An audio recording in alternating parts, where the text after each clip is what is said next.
蔡天鳳水屍案前家姑涉及妨礙司法公正案件待續。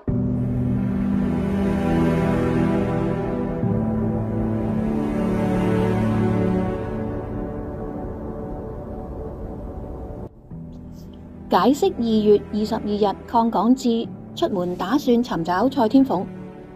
閉路電視片段就顯示，前年2月22日，即係2023年午夜，鄺港智就帶備行裝打算離開。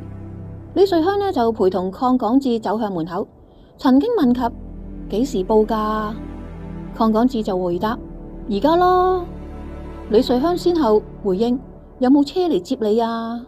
死啦！我好驚啊！快啲行啦！等等。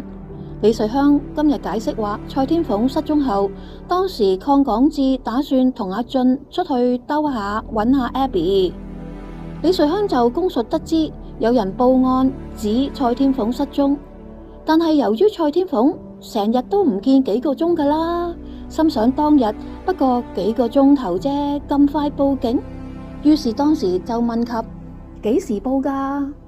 李瑞香又指司機其時已經下班，外出要電召車輛，就問到有冇車嚟接你啊？就呼籲鄺港智快啲行啦！稱為蔡天鳳失蹤一事已報警，故我未擔心，我未驚咯。至於死啦，我好驚啊！李瑞香今日解釋就話當時係擔心蔡天鳳嘅父親，因為由蔡父斥資購買嘅加多利山單位入伙嘅時候，蔡父曾經上門睇到鄺港智衣物喺房內，即刻黑面怒斥：我俾錢係買俾兩個孫住㗎，做咩俾人住？後嚟蔡天鳳就安慰自己：你唔使理咁多啦，你繼續響度住就得㗎啦。李瑞香另外提到，自己負責照顧個孫咁多年，同蔡天鳳向來都係只講育兒經，甚少論及金錢嘅事嘅。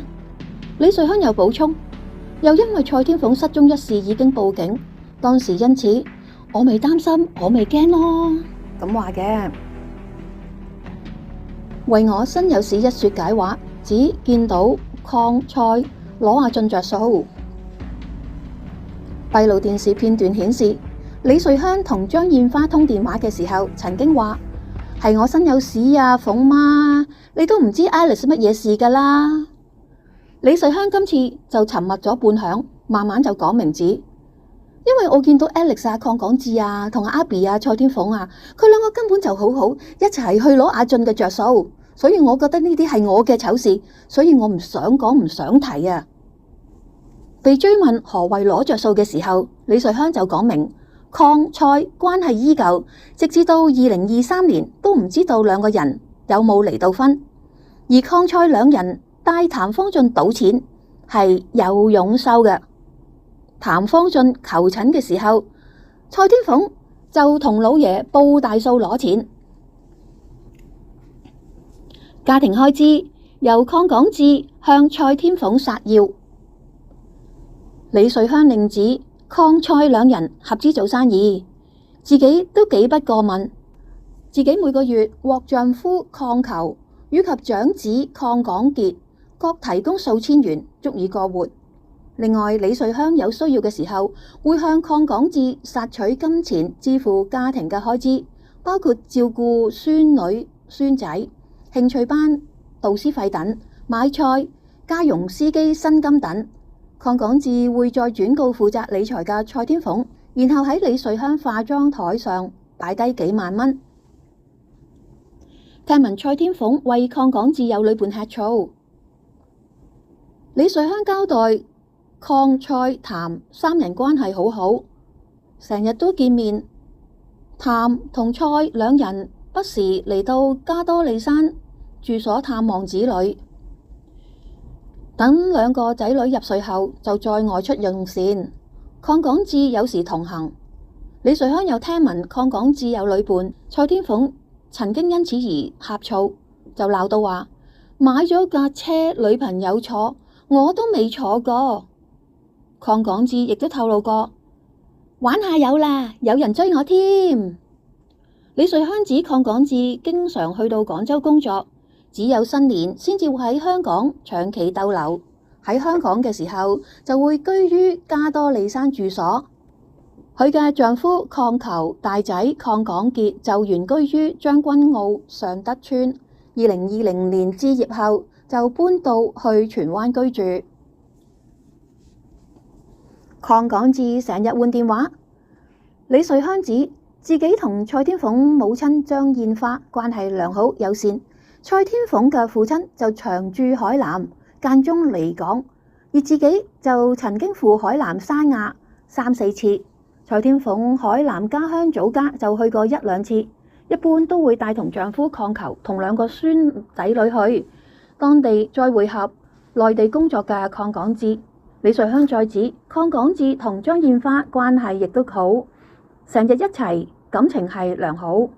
鄺港智喺內地有時個幾2個月都唔打俾我，但係知道鄺港智有張燕花作伴就頓感安心。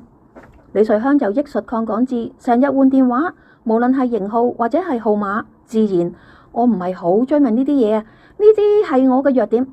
李瑞香另外提到，譚蔡成婚之後，譚老爺俾咗層樓佢，因此曼克頓山單位係屬於蔡天鳳名下。話譚老爺又送咗幾百萬禮金俾張燕花。閉路電視片段顯示，李瑞香通話期間曾經提到有個秘密。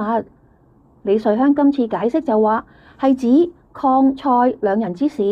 閉路電視片段又顯示，李瑞香曾經話：你諗下，連佢嚟我屋企，我都要叫佢去大堂傾，你明唔明啊？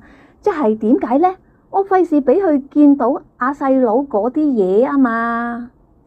李瑞香今日就話指佢意思即係指警員。李瑞香為免警員得述鄺港智喺呢度居住，並且向蔡天鳳父親披露，遂要求警員喺住所大堂會面。李瑞香被控妨礙司法公正。今年65歲嘅被告李瑞香被控於2023年2月22日至2月23日期間喺香港意圖妨害司法公正，即係妨礙以及阻撓香港警務處對鄺港智嘅調查同拘捕，及其後因該調查同拘捕而可能引起嘅法律程序。方法係催促該鄺港智離開即將被調查嘅地點，向香港警務處提供虛假或誤導嘅資料，以及建議張燕花不向香港警務處提供資料，或向香港警務處提供虛假或誤導嘅資料。案件編號 DCCC 140-2024。